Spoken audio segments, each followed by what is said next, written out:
Now, with the information from the National Security and Defense Council Information Center spokesman, Colonel Andriy Lysenko. Good afternoon, esteemed colleagues. During the last 24 hours, activity of the terrorists in some regions of the ATO zone compared to the end of the last week got stronger. On the controlled by militants territory, we fix the increase of illegal armed groups and Russian army units. In Donetsk airport, the militants shelled the positions of Ukrainian military from artillery, grenade launchers, and small arms. Our servicemen continue to maintain this facility under their control. Avdiivka and Piski are also shelled. Besides that, militants shelled the positions of ATO forces in Donetsk region near Debaltseva, close to Tonenka, near Novokolinovo village, and near Alkhovatka of Yenakiivsk City Council. During the yesterday's battle near Talakiivka, Gnutovo, near Mariupol, our units eliminated one tank and one vehicle of militants. The terrorists also had losses. The stronghold of the ATO forces yesterday was 3 times shelled from Grad systems and mortar launchers. Today at 6 o'clock in the morning, the shelling of this place continued. Yesterday night, the servicemen were withdrawn from checkpoint number 32 near Smila. This withdrawal was organized together with equipment and armaments. There were no losses during the withdrawal. Now the servicemen are provided with psychological and medical assistance. After that, they will get vacations. During to the preliminary data, at this section and during the time of the combat starting from September, the losses were 10 persons. Now we are identifying the bodies of the killed, and we are trying to find out what happened to some of the servicemen that officially are considered to be missing. Yesterday, for the first time during several weeks, we see change in the issue of liberating hostages. According to the peace plan of the president, 21 servicemen and civilians who were taken hostage were liberated yesterday.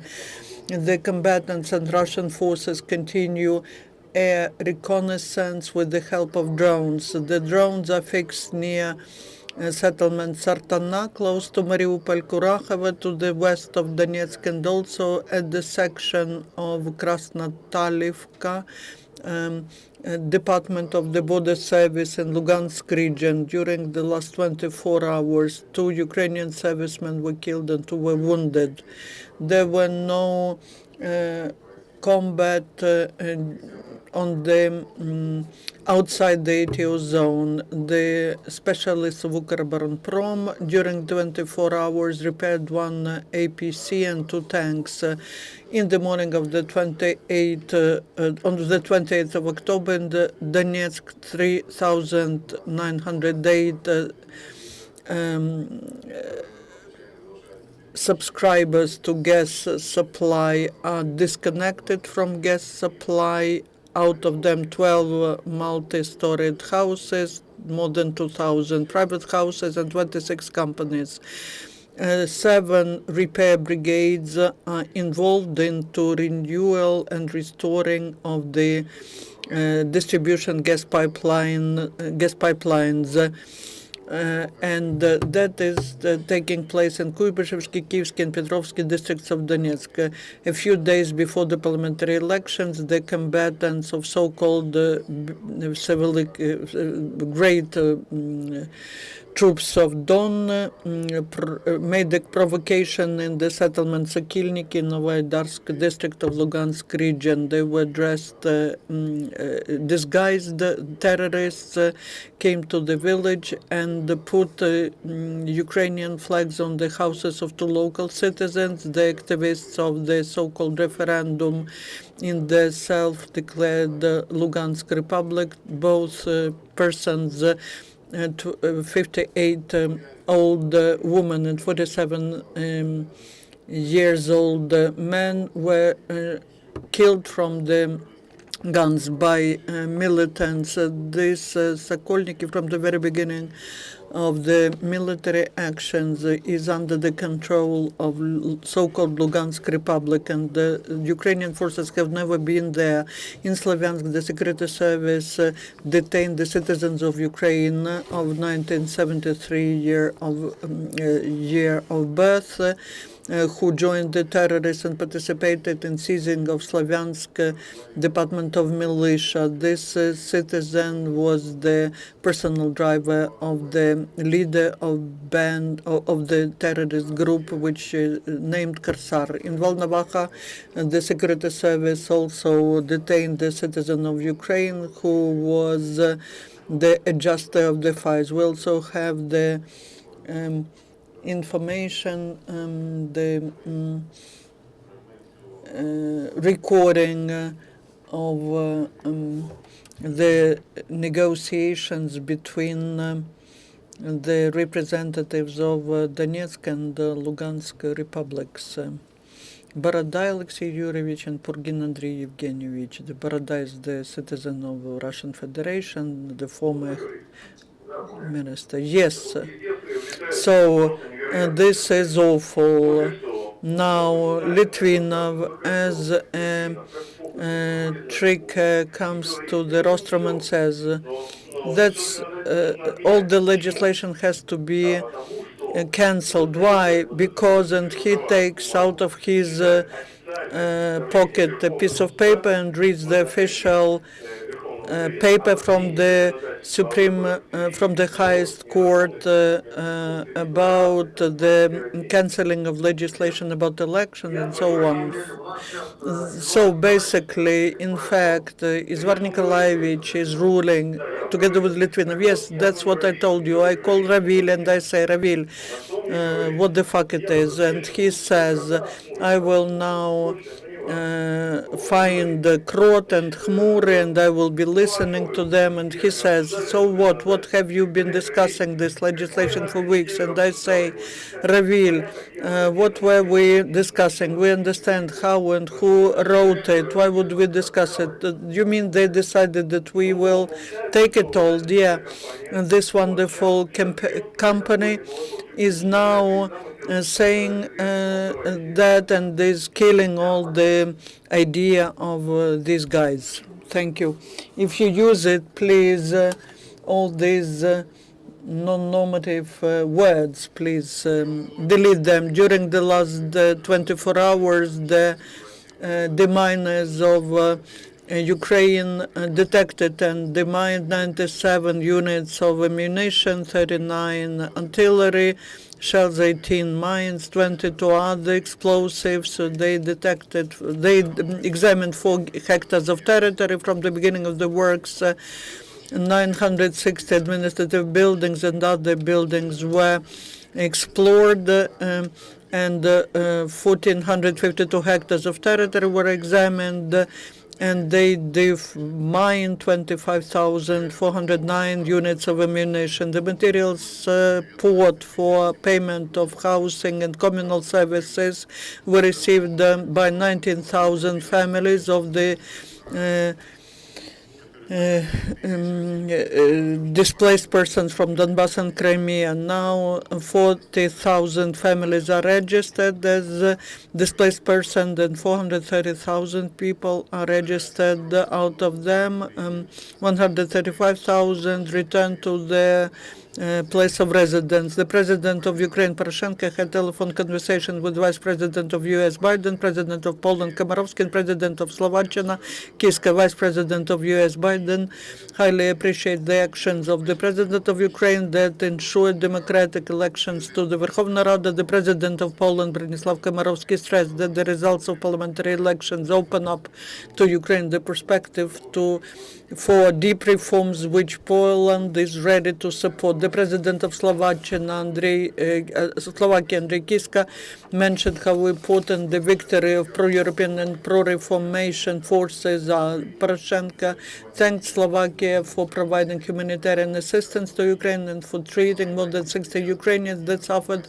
during the events in Maidan and during the military actions in Donbass, providing assistance to Armed Forces of Ukraine and Children's Center of Neurosurgery. The President of U.S., Barack Obama, greeted Ukrainian people with having successful parliamentary elections and called Russia to guarantee that terrorists in Donbass will allow Ukrainians to vote on the 7th of December. The U.S. do not recognize any other elections. This government of the U.S. is ready to support Ukraine in the attempts to peacefully settle the conflict in the east and return Crimea, and also in conducting reforms and ensuring economic stability and growth. The support to Ukraine in the result of the elections to Verkhovna Rada was expressed by the leadership of European Union.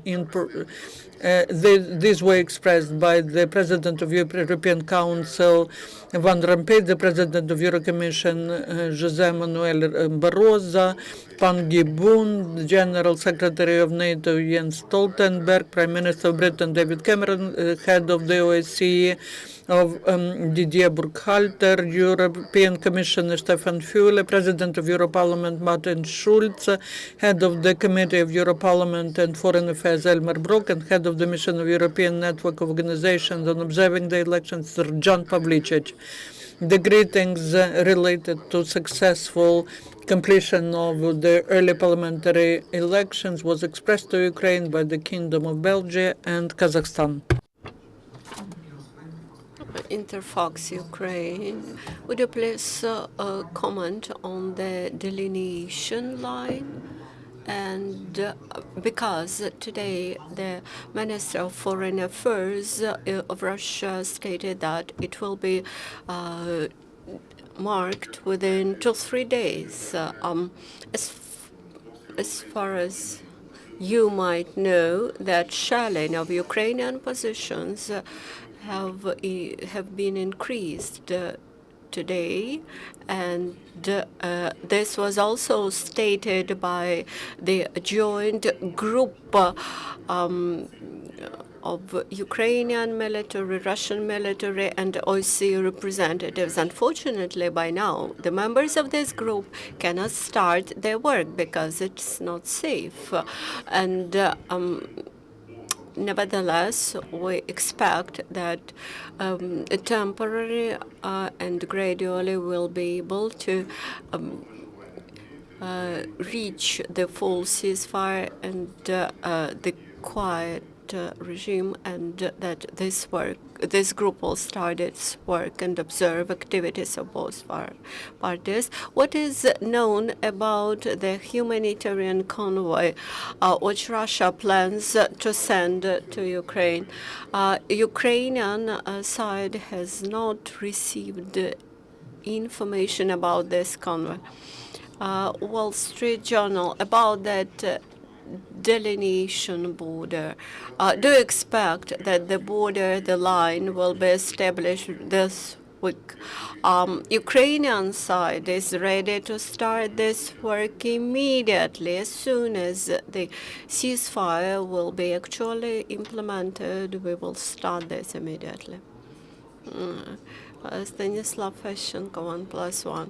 What is the objective of disinformation from the National Security and Defense Council during 2 weeks about the situation in the checkpoint number 32? There were 8 dead servicemen, etc. Why you deceived us? Thank you for your question. The procedure of forwarding information is as follows. First, the information comes to the company leader, then it goes to the headquarters, to its immediate leader, then to the headquarters, then to the National Security and Defense Council. And the information coming from the combat areas, it comes from the field commanders. And so the first first the information comes to the field commander, then to the headquarters of the army, then it goes to the National Security and Defense Council. Unfortunately, I cannot hear what the correspondent is asking. He has no microphone. We hope that we will not have Ilovaisk anymore. My question is about checkpoint number 32.